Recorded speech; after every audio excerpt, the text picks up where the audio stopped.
મારું રમેશભાઈ સાંજભાઈ મકવાણા ગીરગઢડા સામાજિક કાર્યકર્તા હિન્દુ યુવા સંગઠન ઉના ગીરગઢડા. હું બહાર હતો સાહેબ, મને ફોન આવ્યો ઉપરથી કે ભાઈ તમારા ગામમાં આવી રીતનું બીનું શું છે. એટલે મેં આગળ પહોંચ્યા અને જંગલ વર્ષે તપાસ કરી તો દાદાએ આવું કૃત્ય કર્યું, એનો વિડીયો આવ્યો બહાર. આ અંગે તમે પોલીસને જાણ કરેલી? હા, 112 મિત્રએ ફોન કર્યો એટલે 112 અહીં આવી અને દાદાને લઈ ગયા. હવે આગળની માંગ શું છે તમારી? કે આવા નરાધમોને કડકમાં કડક સજા થાય ને બીજી વખત કોઈ આવું પગલું ન ભરે. આ શ્રાવણ મહિનો ચાલુ છે, આ ગાય માતા અમારી માં કહેવાય. હવે આ રીતનું ચાલુ રહી તો કેમ ઓલું કરવું? એટલે દાદાને કડકમાં કડક સજા થાય એવી માંગ છે. તમારો પરિચય? મારું નામ અલ્પેશભાઈ બાબુભાઈ મકવાણા, ગામ ગીરકદિયા. અલ્પેશભાઈ, એક સોશિયલ મીડિયામાં વિડીયો વાયરલ થયો તો એક વૃદ્ધ જે છે એ ગાયની સાથે દુષ્કર્મ કરતો હોય છે, શું કહેશો? હવે એ વિડીયો અમારે હિન્દુ યુવા સંગઠનમાંથી આવેલો હતો કે આ વિડીયો અમારામાં આવ્યો તમારા ગામનો છે. એટલે અમે તપાસ કરી, તમારા ગામનો જ હતો, બાજુમાં ખેતરમાં વાડી વિસ્તારમાં.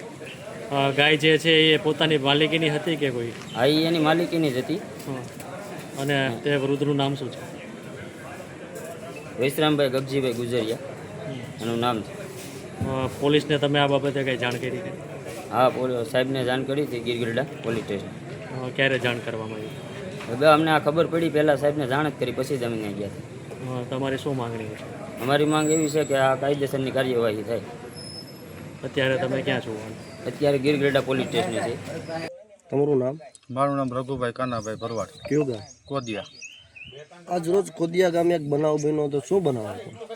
ગામમાંથી દુષ્કર્મ આસવવાનું બન્યો હતો અને વિડીયો વાયરલ ફરતો હતો. તેના દ્વારા અમે તપાસ કરી અને આવ્યા. પોલીસને અરજી કરેલી? હા, 112માં ફોન કરીને પોલીસ બોલાવી અને પોલીસવાળા દાદાને લઈ ગયા. દાદાનું નામ શું છે? વિશ્રામભાઈ ગગજીભાઈ ગુજરિયા, કયા ગામમાં? કોદિયા.